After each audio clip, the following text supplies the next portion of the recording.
Hi lovelies, I'm Queen Lovelee. Welcome back to Melanated Crowns, and if this is your first time, welcome. So I want to come on here and talk about this clip of Eboni K Williams that went viral. Basically, she went up to the Breakfast Club. Now, I ain't watched the interview, but she is on, I think, Real Housewives of New York or Beverly Hills. I think Garcelle is on Beverly Hills, and excuse me, Eboni K Williams is on New York, okay? I ain't watched the interview. I ain't really that invested in her or like interested, but this clip was posted to Instagram, and basically Eboni K Williams was talking about how she doesn't do the 50-50 thing. You know, she ain't paying no mortgage, okay? She said, I'll pay a Spectrum bill, I'll pay a cable bill, you know, but I'm not going half on the mortgage, because if you want me to be your wife and you're asking for my hand in marriage, why? Like, I believe in a man being a protector and a provider. And Charlemagne was basically like, listen, I like that you say that, and I have no problem with you saying that because you're very independent and you take care of yourself.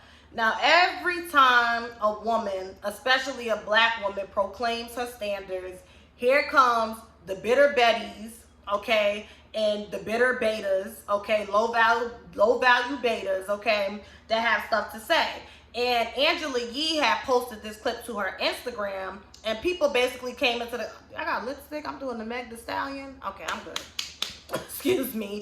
Angela Yee came into, she posted the clip, and people came into Angela Yee's comments. It was like, and that's why she's single, and you know, all the women that agree with her, that's why y'all gonna be single. And I just wanna zoom in on two comments specifically, okay? One comment was this gentleman who basically said, well, if a woman wants me to pay all the bills and she can't cook and she can't clean, she could go. It's not just what's between her legs that's gonna keep her keep me interested. Let's pause. Every time a man comes into these, first of all, she's talking about what she wants for herself. That's number one. Everybody is entitled to have their preferences, their standards, their morals, and their ethics when it comes to cultivating the life that they want for themselves and that they see for themselves in every aspect, okay? That's number one. I don't understand why when somebody talks about what they want for themselves, why other people get hot and fucking bothered. Don't worry about what I'm bringing to a table that you're not even gonna be sitting at, okay? Don't worry about our spread. Don't ask us what type of wood we have. We good. You worry about your table and your spread and the occupants who's sitting there, okay? That's number one. Number two, whenever I see men respond to that, all that tells me is, oh, you were of the same mindset that it was your job to protect and provide, and you did it for the wrong woman. You did it for the wrong woman. And instead of dealing with that and admitting that your feelings is hurt, you're disappointed, you feel duped, you feel whatever the case may be, y'all become bitter, y'all internalize that trauma, and then you project it. And when you see a woman proclaim that, instead of seeing that woman as an individual, you see that woman who hurt you. And the reality is, sweetheart, that woman hurting you is not a signal that you're not supposed to fall in line with what a man is supposed to do. That's just a signal that maybe you was thinking with your penis and not your brain. Y'all were not equally yoked, and it's not that you're not supposed to protect and provide for a woman. It's that you was doing it for the wrong one. This is no different than the woman who pours and invests herself into a man and he dogs her, and then she turns around and she's bitter, walking around with a chip on her shoulder thinking every man has an out for her. The door swings both ways. We've spoken about accountability in black women several times on this channel as it relates to dating and family planning and relationship structuring. So for the life of me, I just was like, why y'all so upset? And then it's always the pick-meshas in the comments. Well, I do 50-50 because, you know, it just doesn't sit well with me to not contribute anything. So is that what your value as a woman, as a partner, as a significant other is in a relationship, in a marriage? Your ability to give physical things, that being money? And see, I learned this when I was reading that book that I always suggest, Why Men Don't Love Women Like You. And I know the title may turn a lot of people off, but I like shit like that that gets me hot and bothered off a fucking title, because that means I'm really about to learn and the mirror is really about to be held up to my face. A lot of women, especially black women, are programmed to lead with their externals and their physicalities. Well, I'm a homeowner at 28. I have a PhD, a master's, and a bachelor's. I have this certificate from here. I know how to do this. And it's just like, haven't y'all learned by now? You can be the prettiest, the most intelligent, cook, all of that, and these men will still go astray. It's not about that. It's not about that. And that's why a man will go and cheat on you, the CEO, CFO, the partner of your company, with the fucking manager at McDonald's. Because men are driven by ego. So what women don't understand is when you leading with that alpha energy of laying all your shit out at front, it turns a lot of men off. I am not saying to dim your light. Your light is going to shine regardless. That's the thing. Your essence is going to exude regardless. The problem is that when you are auditioning to be in a man's life that is not worthy of your ashe to begin with, and I'm speaking from experience, you start to feel compelled to overcompensate and overshare and oversell yourself like you had a goddamn job interview. They are supposed to pursue and chase us, not the other way around. Not the other way around. So God bless Eboni K Williams, a grown-ass woman who takes care of herself and provides for herself, who knows what she wants. I'm not about to fucking go 50-50 with you and break bread and pay the mortgage just to prove that I'm of some value to you. No, my value goes past how much money I got in the bank, the same way your value goes past how much money you have in the bank. But as a man, by societal standards and heterosexual relationships, yes, I do require you to lead this household and provide for this household while I make it a home and, you know, be the primary nurturer and caretaker of our children or our child, making doctor's appointments, making cupcakes for the PTA meetings, taking them to school or whatever the case may be. You understand what I'm saying? And every now and then, you'll get a good man who could, you know, when you leave home, he could take care of all of that. That being Kim Phil's husband. A lot of people was like, oh, he's feminine in this. I actually like Kim Phil's husband. I really do. I like their relationship. I like a man like that. He's not over alpha. He doesn't need to overcompensate and be rah reptar, but he handles his business as a husband and as a father. And she loves that fucking man, and he loves her.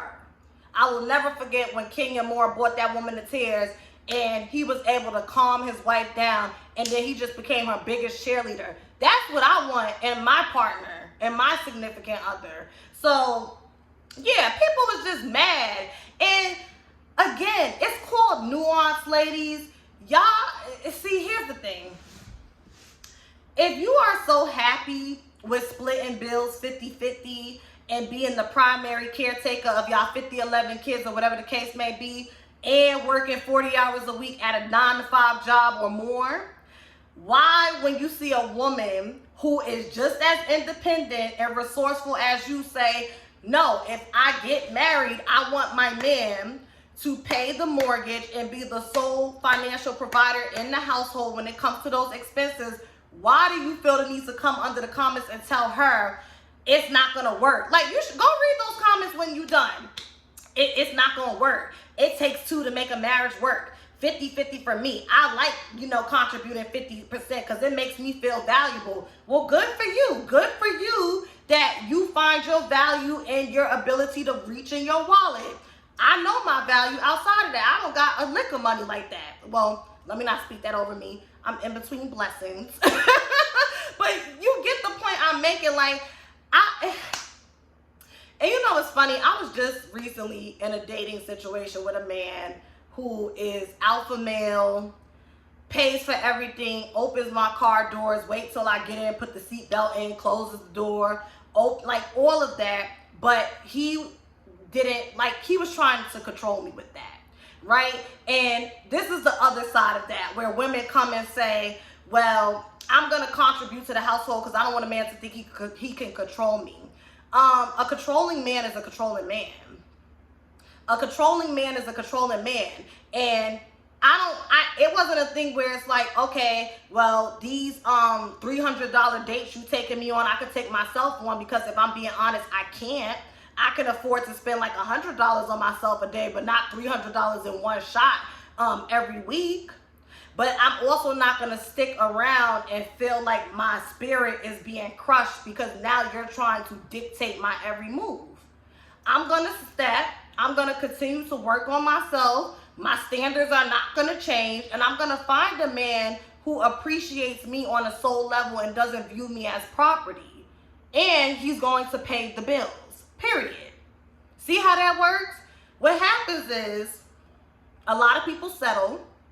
A lot of people's faith gets shaky. They allow other people to get in their ear. Girl, marriage is just I was one of those people, but I apologize for it already. Marriage is just a piece of paper. And girl, you better go 50-50 because it's hard to find especially if they only dating black men. It's hard to find a good black man out here. So, you better go 50-50. And see, I have my mouth on the floor because Eboni K Williams says she has friends of different tax brackets, professions, all types of stuff. Some of them pay 50-50. Some of them are paying 70% of the bill. I wish the fuck I would. I wish the fuck I would. I wish the fuck I would. 70%, but she's not lying. She's not lying. There are a lot of women out here, especially black women, that have no problem being the lead providers in their household. And then you wonder why, when you look up one day and you tired and your self-esteem is shattered because you haven't been to get your hair and nails done, you wonder why. You wonder why. It's never cute, but if you're going to make those mistakes, do that shit in your 20s and your late teens before kids come into the picture, before you go down the aisle. And if you did go down the aisle with somebody like that and you second guessing yourself and you ain't got no kids, honey, it's okay. What's the divorce to a bitch like me? It's okay to step. Let people run their mouths. You learned your lessons. Now leave and do better. Seriously. I just was like so annoyed with those comments. I'm like, especially when women come, because it's just so obvious. You're mad because you settled. That's what it is. You're mad that this game and this foolishness was sold to you and you ate it up and now you're seeing it was a scam. Now you are seeing it was a scam. That's like DeVelle and K or whatever their name is, how she works a full-time job and she's like the primary caretaker of the kids and he be running off to film that Tyler Perry show. And one day he tries to really come down on his wife, saying, well, why be in a relationship and expect a man to be monogamous if you're not going to give me sex when I want it? Mind you, he had a video out one day when she went away for 3 days and he had to get the kids ready and his ass couldn't even take it. You couldn't even take it. But you're surprised that your wife is too tired to fuck you and she's working a job. Being a mom is a 24/7 job. Keeping the home up. And typical man, you can leave and go to California or Atlanta and film Sisters and come back and she's supposed to just lay there on her back and let you fuck her even though she's tired after doing a fucking 18-hour day. That's the shit I can't. I'm sorry, I can't. If that's your life and you truly like it and you are blissful, God bless you. But I'm saying from personal secondhand experience of watching women around me that's in marriages and playing house, that shit is not cute. That's not cute. And they always complaining. Always complaining. He don't do this and he don't do that. And I could be sitting right here and, our kids is going to say mommy. And you would think that he would step in and help here. No, I don't think that because I know how these niggas are. I don't think that. I actually know for a fact they not. So the least I could do, being realistic and knowing that men, it's very seldom that you find a man of any race that's gonna be a super duper hands-on dad.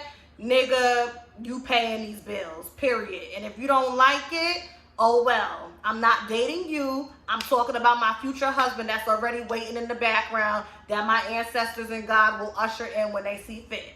So y'all hit the thumbs up. Make sure you subscribe, hit and enable that notification bell, and let me know what you think about this topic below. Bye.